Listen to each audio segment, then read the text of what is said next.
Bonjour à tous et bienvenue dans ce nouvel audio. Peut-on se reconstruire après un pervers narcissique ou une perverse narcissique sans passer par une dépression? En réalité, on peut se reconstruire, mais pas sans souffrance, pas sans justement avoir eu des déboires. Parce que avoir été avec un pervers narcissique dans sa vie amoureuse ou dans sa vie professionnelle ou au niveau de l'amitié, ça fait généralement des dégâts. Et effectivement que vous aurez une période qui est légitime de tristesse, de colère, d'amertume, de dépression possible justement. C'est très très important de se laisser le droit d'avoir ces émotions-là. Si vous n'avez pas ces émotions, vous risquez justement de ne pas faire votre deuil. Lors de la première fois, donc si c'est la première fois que vous avez eu affaire à ce type de personne, il est plutôt normal de traverser une dépression parce que justement, vous allez devoir restructurer l'ensemble de votre vie et que les pervers narcissiques sont capables de vous faire perdre beaucoup, surtout quand ils étaient dans votre vie privée. Donc si c'est un parent, un frère, une sœur, quelqu'un de proche de vous, un grand-parent, quelqu'un qui a vécu avec vous, eh bien cette personne a fait plus de dégâts, surtout si vous vous êtes laissé manipuler, vous avez cru à ces histoires qu'ils vous ont racontées. L'histoire, c'est que vous êtes soi-disant nul, que vous ne savez pas faire, que personne n'aurait voulu de vous. De toute façon, eh bien tout ça est faux. Donc oui, vous avez le droit de passer par une dépression, mais bien entendu que suivre mes formations, par exemple, va être une des façons d'écourter justement la souffrance.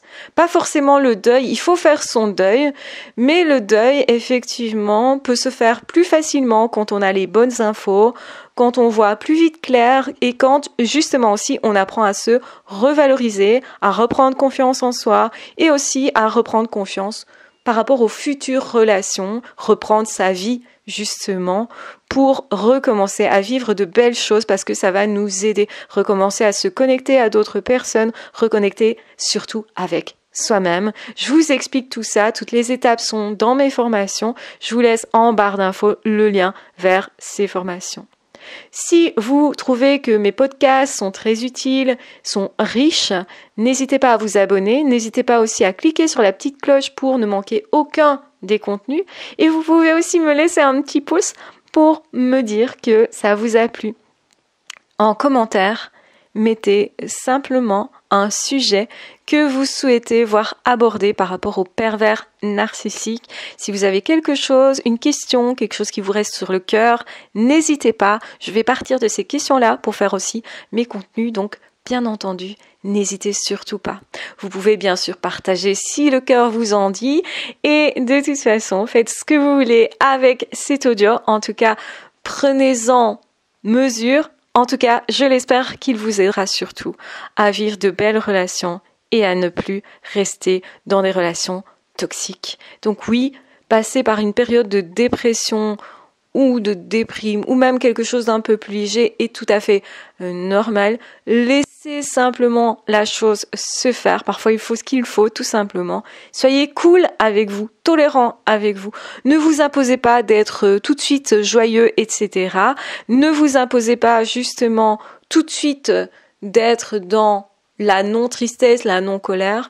Parce que sinon, vous risquez de vous brimer quand cette colère, cette tristesse se présente à vous. C'est tout à fait normal d'avoir de la tristesse quand on n'a pas pu réaliser un de ses rêves, un de ses projets, quand on a été dupé. Donc arrêtez d'avoir honte, de vous empêcher d'avoir les émotions que vous avez droit d'avoir des émotions. Et se reconnaître dans nos émotions, c'est très important justement pour se reconstruire. Je vous embrasse bien fort, je vous aime très fort, prenez bien soin de vous et on se retrouvera très vite dans d'autres audios ou dans d'autres vidéos. Ciao, bye bye!